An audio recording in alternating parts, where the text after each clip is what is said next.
سلام و روز شما بخیر بیننده عزیز و گرامی. نوید بامدادی رادیو آزادی است و من طاهر سفر در برنامه امروز سه شنبه 13 مارس همراه شما. شروع میکنیم از وضع هوای امروز که در بدخشان سرد است. حرارت در جریان روز در این ولایت اکثرا به 8 درجه میرسد. در سوخت امروز باران نمیبارد و هوا تا 19 درجه گرم می شود. هواشناسان میگویند در ختلان هوا باز هم گرمتر و بهاری خواهد بود و حرارت به 22 درجه خواهد رسید. در شهر دوشنبه و نواحی اطراف به گفته هواشناسان هوا گاه ابری و آفتابی می شود و حرارت به 18 درجه می رسد. خب شروع میکنیم از خبرهای مهم از تاجیکستان. دادستانی ناحیه درواز به ازید یک ساکن این ناحیه برای رعایت نکردن قاعده‌های حرکت در راه و باعث مرگ 9 نفر شدن پرونده جنایی باز کرده است. دادستانی کل تاجیکستان روز 12 مارس با نشر یک بیانیه رسمی گفت عربشاه کوکانیف ساکن 23 ساله ناحیه با آن متهم شود که در ماشینش که فقط برای 6 نفر جای داشت 9 نفر را سوار کرده و در راه دوشنبه خاروخ به صدمه دچار شده است. در نتیجه این فلاکت 9 نفر به هلاکت رسیدند و خود راننده زنده ماند. ماشین نوعی اوپل استرای جوان تاجیک روز 28 ینور به دریای پنج افتاد. در این حادثه از جمله یک مادر و 4 فرزند خردسالش هم جان باختند. این زمان تحقیق پرونده ادامه دارد و برای این سرلنگاری ممکن است که او را تا به 10 سال زندان هم محکوم کنند. بار اول نیست که طی سالهای اخیر در حدود ناحیه درواز صدمه‌های پرقربانی رخ می‌دهند. از جمله در ماه اوگوست سال 2010 بر اثر سرازیر شدن یک خودروی تنگیم در شهرهای دوشنبه خاروخ در موضع کوهی سپیم واقع در گردنه خابرآباد همه 8 نفر جان دادند. قسمت شهرهای درواز ونج خاروخ یکی از راه‌های تنگ و ناهمواری بدخشان به شمار می‌رود. این قسمت راه سال‌هاست تعمیر و بازسازی درست نشده است. حکومت شهر دوشنبه اعلام کرد که طرح باغ نو با نام استقلالیت و آزادی را که در یک از گوشه‌های مرکزی پایتخت بنیاد می شود انتخاب کرد. این طرح زیر نام تاج را گروه از معماران و نقاشان و دیگر متخصصان سیاست معماری حکومت دوشنبه آماده کردند. با گفته حکومت پایتخت بلندی مجسمه مجمع معماری رمز استقلالیت و آزادی در مجموع 121 متر را تشکیل می دهد. پایه مجسمه پیرامید 8 رویه می شود. 7 درآمدگاه خواهد داشت و در داخل مجسمه آثارخانه و تالارها جایگیر می شوند. حکومت تاجیکستان آزمون برای بنیاد باغ محتشم در مرکز دوشنبه را ماه می سال 2018 اعلام کرد.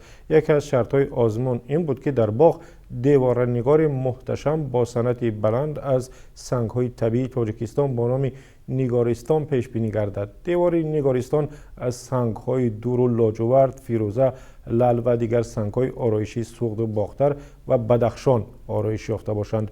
باغ در میدان تقریباً 30 هکتار در مرکز دوشنبه باید تا 3 سال دیگر بنیاد شود. باغ را به مناسبت 30مین سالگرد استقلال تاجیکستان می ساختند که قرار است سال 1921 تجلیل شود. حکومت تاجیکستان را برای خرچ‌های زیاد برای چنین طرح‌های با شکوه تنقید کرده و گفتند که بهتر است این پول‌ها برای طرح‌های اجتماعی و اقتصادی در کشور صرف شوند. خب رو میاریم به مسائل بین المللی و بعدا باز هم برمیگردیم به تاجیکستان. مایک پامپئو وزیر امور خارجه آمریکا امر داده است بقیه دیپلمات‌های کشورش از ونزوئلا خارج شوند. این امر چند ساعت بعد از آن صادر شد که آمریکا به ازید یک بانک روسی برای معامله‌اش با شرکت دولتی نفت PDVSA ونزوئلا تحریم اعمال کرد. تحریم روز 11 مارس فشار به ونزوئلا و روسیه را که از حامیان اساسی مالی رئیس جمهوری ونزوئلا نیکولاس مادورو است بیشتر کرد. مایک پامپئو گفت امر اخراج تمام دیپلمات‌ها بیانگر بدتر شدن اوضاع در ونزوئلا است. آمریکا روز 24 ینور قسمی از دیپلمات‌هایش را از کاراکاس خارج کرد. دونالد ترامپ رئیس جمهور ایالات متحده از خوان گوایدو رهبری مخالفان حکومت نیکولاس مادورو حمایت می‌کند. خوان گوایدو خود را رئیس جمهور ونزوئلا اعلام کرده است. ونزوئلا که وضع اقتصادش روز به روز بدتر می‌شود مدت‌های طولانی است که به بحران سیاسی هم دچار شده است. و به دنبال تظاهرات گسترده مردمی در الجزایر رئیس جمهور بیمار این کشور عبدالعزیز بوتفلیقه گفت دیگر در انتخابات شرکت نمی کند. بوتفلیقه 82 ساله 20 سال باز رئیس جمهور الجزایر است. دستگاه ریاست جمهوری روز 11 مارس گفت که انتخابات که قرار بود روز 18 اپریل صورت بگیرد به تأخیر انداخته می شود و کمیته مستقل برای تهیه طرح قانون نوی اساسی در الجزایر تشکیل می‌یابد. عبدالعزیز بوتفلیقه سال 2013 به سکته مغزی گرفتار شد و از آن زمان صحتش خوب نیست، ولی با وجود این گفت که در انتخابات آینده شرکت می‌کند. چون این اعلان او سبب تظاهرات پیاپی در الجزایر شد و مردم در این تظاهرات نظام سیاسی کشور را فساد زده می‌نامیدند. عبدالعزیز بوتفلیقه با نشر یک بیانیه رسمی گفت که انتخابات روز 18 اپریل صورت نمی‌گیرد. بعد از این احمد یحیی نخست وزیر از مقامش رفت و به جای او نوریدین بدوی وزیر امور داخلی تعیین شد که از اطرافیان نزدیک رئیس جمهور به حساب نمی‌رود. رئیس جمهور الجزایر، بزرگترین کشور تولید کننده نفت افریقا، روز 10 مارس از معالجه از شویتزاریا به کشورش برگشت. و مطبوعات ایران میگوید نسرین ستوده یکی از حامیان حقوق در کشور به 7 سال زندان محکوم شد. هرچند شوهرش میگوید که او را در مجموع به 38 سال زندان محکوم کردند. یکی از دادرسای دادگاه انقلابی تهران به خبرگزاری نیمه دولتی ایسنا روز 11 مارس گفته است که نسرین ستوده برای اقدام به ضد نظام به 5 سال و برای تحقیر رهبر عالی کشور آیت الله علی خامنه‌ای به 2 سال زندان محکوم شد. اما شوهرش رضا خاندان روز 9 مارس به رادیو آزادی گفت نسرین ستوده را به 33 سال زندان و به 148 شلاق محکوم کردند. نسرین ستوده که سال 2012 جایزه معتبری سخروف برای آزادی اندیشه را به دست آورد، سال 2018 دستگیر شد. کشورهای جهان ایران را برای جزا دادن این حامی حقوق به شدت تنقید کردند. و یک خبری واقعا جالب و هم رقت‌آور از روسیه. کمیته تفتیشاتی روسیه به تحقیق قضیه دختری 5 ساله شروع کرده است که او را در یک خانه افلاس و پر از پرتاب پیدا کردند. به ضد مادر کودک که به بی‌اعتنایی به سرنوشت فرزند متهم می‌شود پرونده جنایی باز کردند. دختری 5 ساله را روز 11 مارس در یک خانه در شهر مسکو پیدا کردند. او قدرت گپ زدن نداشته است و معامله با انسان‌ها را هم درست نمی‌دانسته است. کمیته تفتیشاتی روسیه گفت در گردن دختر یک گردنبندی هم آویخته بود که به پوست تنش چسبیده است. همسایه‌ها گفتند مادر کودک چند روز در خانه نبود و ماموران میلیسا کودک را به بیمارستان و مادرش را به راه بازپرسی به پلیس بردند. این زن به مفتشان گفته است قرض کلان دارد و برای همین باید گاه‌ها کودک را در خانه تنها گذاشته به کار می‌رفت. خبرگزاری تاس از قول وکالتدار حقوق کودک در روسیه نوشته است که دخترچه همه نوع غذا از جمله میوه را بوی می‌کرد و سپس به دست می‌گرفت. از آب هم می‌ترسیده است. الکساندر باستریکین رئیس کمیته تفتیشاتی روسیه گفته است که پرونده را زیر نظارت گرفت و ماموران میلیسا را که در این سمت بی‌اعتنایی ظاهر کردند به جوابگری می‌کشد. خوب برمیگردیم به تاجیکستان. برنامه نوید بامدادی رادیو آزادی را می‌بینید و من توی سفر همراهی شما هستم. دادستانی ناحیه شهرنو به ضد مختار علی مختاروف مدیر یکی از مکتب‌های این ناحیه با اتهام سوء استفاده از مقام و از خود کردن مبلغ‌های دولتی پرونده جنایی باز کرده است.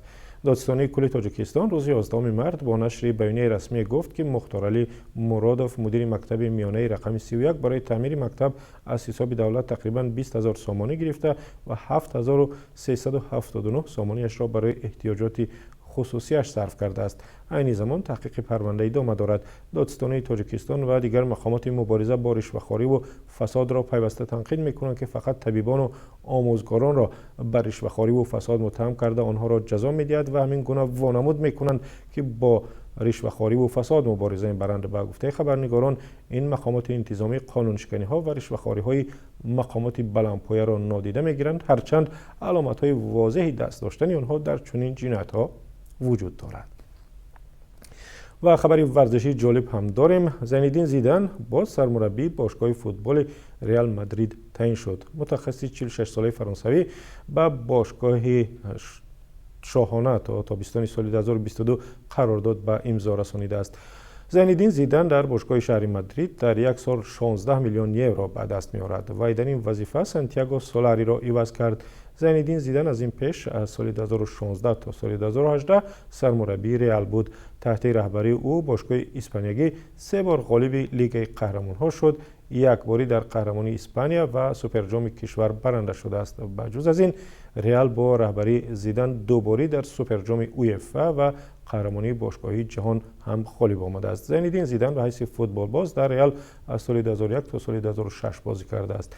در هیئت دسته او به عنوان قهرمانی اسپانیا دست یافته است. 2 بار سوپرجام اسپانیا را هم به دست آورده. اینچنین غالب لیگ قهرمان‌ها، سوپرجام اویفا و جام بین قطعی هم شده است. سرمربی نوی ریال زینالدین زیدان بازگشت خود را چنین شرح داد: دسته بعدی آن که همه چیز را برد و تحولات احتیاج داشت، بنابراین من رفتم.